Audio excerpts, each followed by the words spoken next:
நாராயணா அகில குரு பகவன் நமஸ்தே.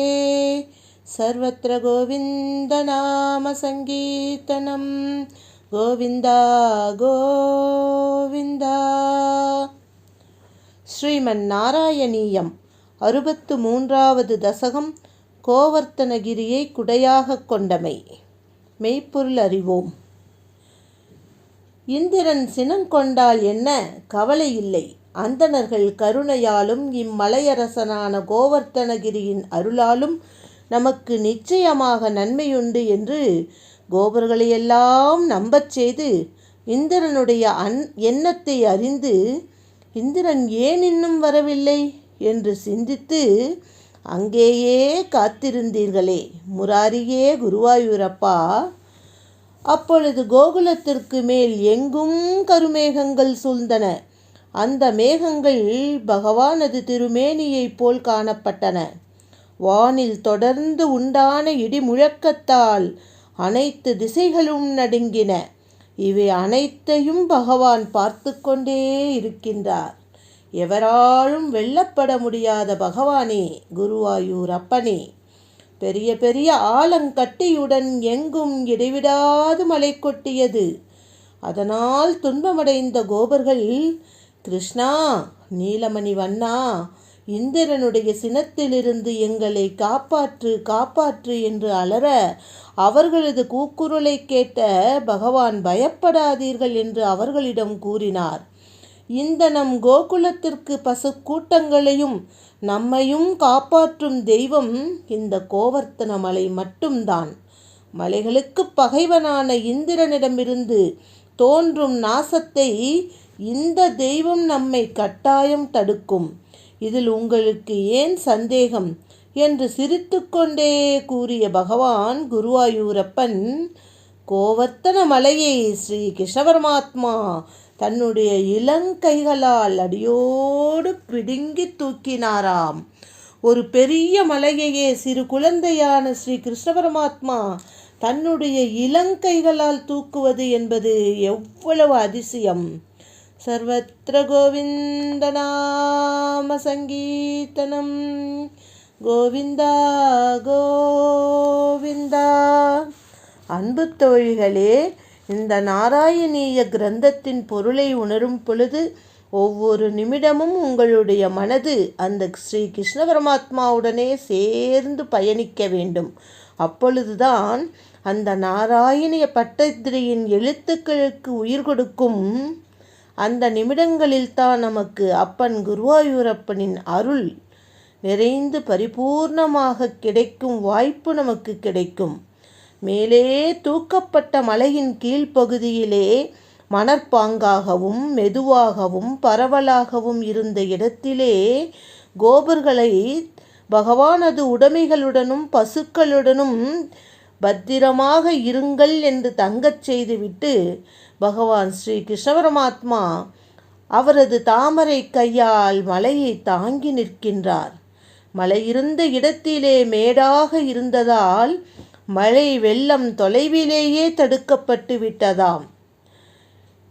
பகவான் ஒரு கையால் மலையை தூக்கி கொண்டும் மற்றொரு கையால் அருகில் வந்த பசுக்களை சொரிந்து கொடுத்து கொண்டும் இடைப்பெண்களுடனும் நண்பர்களுடனும் அபிநயத்துடன் கேலி பேச்சுகள் பேசிக்கொண்டும் இருந்ததை கண்ட கோபர்கள் மிக்க மகிழ்ச்சி கொண்டனராம். இம்மலையோ மிகப்பெரியதாக உள்ளது. கிருஷ்ணனோ தாமரை போன்ற தனது இடது கையினால் அதை நெடுநேரமாக தாங்கி நிற்கின்றான். இது என்ன வியப்பு!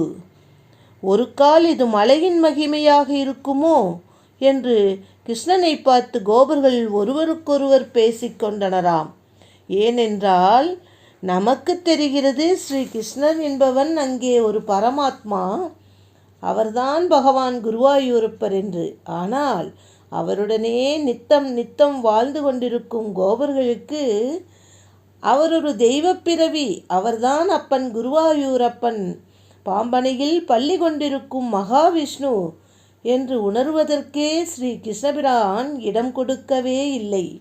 இதை கண்ட இந்திரன், இந்த சிறுவனுக்குத்தான் எவ்வளவு துணிவு!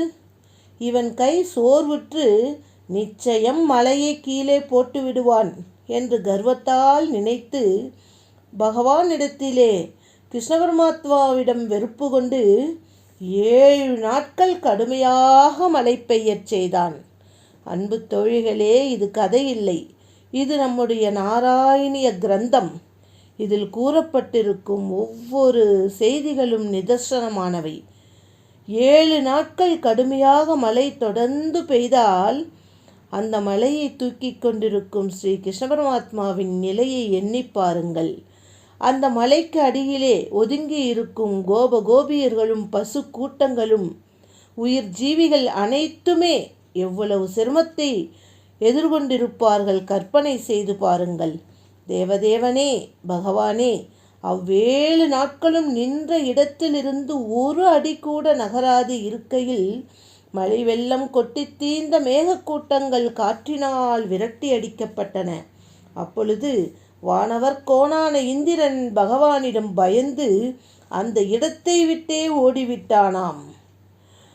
விபுவே, அந்த பெருத்த அடைமலை ஓய்ந்ததும் கோபர்களும் பசு கூட்டங்களும் அங்கிருந்து வெளியே வந்தனராம். பகவான் நம் மலையை முன்பு போல இருந்த இடத்திலே அழகாக இறக்கி வைத்தாராம். இதை கண்ட கோபர்கள் பெருமகிழ்ச்சி கொண்டு, அது பகவான் இல்லை, அவர்களோடு வாழ்ந்து கொண்டிருக்கும் அற்புதமான சக்தி என்பதை உணர்ந்து ஸ்ரீ கிருஷ்ண பரமாத்மாவை அனைவரும் சேர்ந்து கட்டி அணைத்து கொண்டனராம். திருமகள் கேள்வனே, முன்பொரு சமயம் வராக அவதாரத்திலே பகவான் இப்பூமியையே தூக்கி நிறுத்தினார் அல்லவா? அப்படி இருக்க இந்த சிறிய மலையை தூக்குவதில் அவருக்கு என்ன கஷ்டம் இருக்கப் போகின்றது என்று உண்மையறிந்த தேவர்கள் அனைவரும் பகவான் ஸ்ரீ கிருஷ்ண பரமாத்மாவையும் அவருடைய ரூபத்திலே இருக்கும் மகாவிஷ்ணுவின் அவதாரமான குருவாயூரப்பனையும் துதிபாடி மகிழ்வித்தனராம். இவ்வளவு சிறப்புமிக்க அப்பனே குருவாயூரப்பா, குன்றுகுடையாய் எடுத்தாய் குணம் போற்றி என்று திருப்பாவையில் பெரியாழ்வார் வர்ணித்ததை ஞாபகப்படுத்தி நம் நாராயண பட்டத்திரி என்னையும் நோயிலிருந்து காப்பாற்றி இந்த அகில உலகத்தையும் ரட்சிக்க வேண்டும் என்று அன்பாக கேட்டுக்கொண்டு இந்த அழகான தசகத்தை முடிக்கின்றார். ராதே கிருஷ்ணா.